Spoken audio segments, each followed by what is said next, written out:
আমার নবী বিশ্ব নবী রাহমাতুল লিল আলামিন ডাক দেওয়ার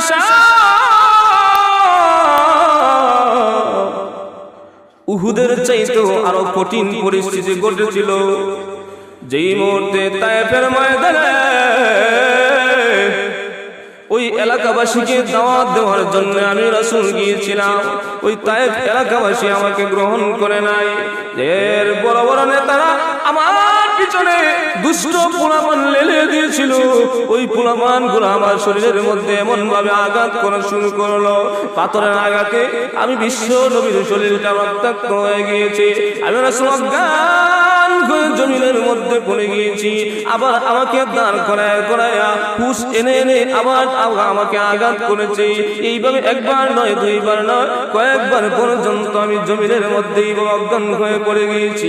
আয়েশা রে, এইভাবে আমাকে নির্যাতন করেছে। শরীরে এমন কোনো জায়গা নাই, এমন কোনো অঙ্গ নাই যেই জায়গা হইতে আমার শরীরের অঙ্গ থেকে রক্ত বের হয় নাই। আয়েশা, এমন ব্যথিত হইলাম, দিনে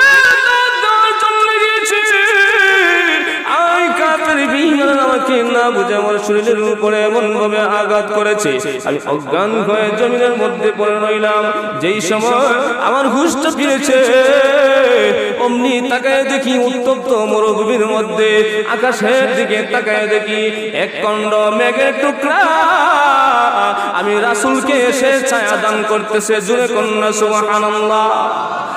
আমি তাকায় দেখি এক খণ্ড মেঘের টুকরা আকাশ হইতে আমাকে ছায়া দান করে।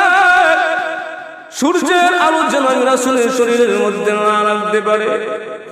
যেই মাত্র মেঘের টুকরার দিকে তাকাইলাম, তাকায় দেখি ওই মেঘের টুকরার মধ্যে জিবরাইলের চেহারা দেখা যায়। জোরে কন্যা সুবহানাল্লাহ।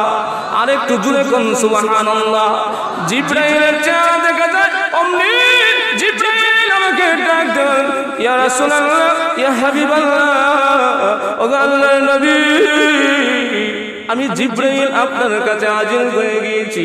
শুধু আমি একা হাজির হই নাই, আমার সাথে পাহাড়ের নিযুক্তকারী ফেরেশতা নিয়ে হাজির হয়েছি। আপনার কাছে পাহাড়ের নিযুক্তকারী ফেরেশতা চলে গেছে। এমন শক্তিশালী ফেরেশতা আপনার জন্য নিযুক্ত করে দেওয়া হয়েছে, আপনার অনুগত করে দেওয়া হয়েছে। ওই ফেরেশতাগুলো এমন ভাবে আপনার কথাগুলো শুনবে, আপনি তাদের ব্যাপারে যেই সিদ্ধান্ত নেবেন, ওই সিদ্ধান্তটা যদি ফেরেশতার কাছে জানা যায়, ওই ফেরেশতা আপনার সিদ্ধান্ত অনুযায়ী কাজ করতে বাধ্য। অমনি পাহাড়ের নিয়োগকারী ফেরেশতাগুলো আল্লাহ নবী বিশ্ব নবী রাহমাতুল লিল আলামিনের কাছে চলে এসেছে। আল্লাহ নবীর কাছে ডাক দেওয়া, রাসূলুল্লাহ, ইয়া হাবিবাল্লাহ, ও আল্লাহর নবী, আল্লাহ রাব্বুল আলামিন আমাকে আপনার কাছে পাঠিয়ে দিয়েছেন। আপনি বলুন, যে তায়েফের ময়দানে আপনাকে তোমাকে রক্তাক্ত করেছে, এমন ভাবে নির্যাতন করেছে, আপনার উপর পাথর আঘাত করেছে গো নবী, ওই তায়েফবাসীর ব্যাপারে আপনি বলুন। যদি বলতে চান তায়েফবাসীকে ধ্বংস করে দেই, একবার জবান থেকে বের করবে, বের করতে দেরি হবে। ওই তায়েফবাসীকে এই এলাকা থেকে, এই ভূমি থেকে মুছে দিতে একটা সেকেন্ড দেরি করব না। শুধু আপনি বলতে দেরি হবে, এই জমিন থেকে, ভূমি থেকে তায়েফ নামক জিনিসটা রাখবেন। আল্লাহ নবী বিশ্ব নবী রাহমাতুল লিল আলামিন ফেরেশতাদেরকে ডাক দেন, ফেরেশতা, ওই তায়েফবাসী আমি রাসূলকে চিনতে পারে নাই, আমি রাসূলকে না চিনি, আমি রাসূলের উপর আক্রমণ চালাইছে। যদি যারা চিনতো, আমি রাসূলের উপর আক্রমণ চালাইতো না। ও ফেরেশতা, আজকে যদি ওই তায়েফবাসীকে ধ্বংস করে দিই, তাহলে সমূলে তায়েফবাসী ধ্বংস হয়ে যাবে। আর যদি তায়েফবাসী বেঁচে থাকে, তাদের মধ্য হইতে আরেকটা জেনারেশন চলে আসবে। ওই জেনারেশনটা কোন একদিন আমি রাসূলকে চিনবে, আমি রাসূলকে চিনে আমি রাসূলের উপরে ঈমান গ্রহণ করবে, রাসূলকে বিশ্বাস করবে। এই জন্য যেহেতু তারা বুঝে নাই, পরের জেনারেশন আসতে বুঝবে, এই জন্য আমি রাসূল তায়েফবাসীকে ক্ষমা ঘোষণা করে দিলাম।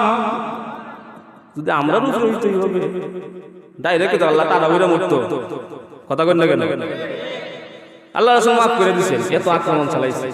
রাসূল সাল্লাল্লাহু আলাইহি ওয়াসাল্লাম একটা ইহুদির আঙ্গুর বাগানে ঢুকে আকাশের দিকে তাকাইয়া আল্লাহ তাআলাকে ডাক দিয়ে বলেন, প্রভু, দাদাও নাই, চাচাও নাই, স্ত্রীও নাই, সবকিছু শেষ, আমাকে কই ছেড়ে দিলেন, আমাকে একাকার করে দিলেন, আমি একা হয়ে গেছি।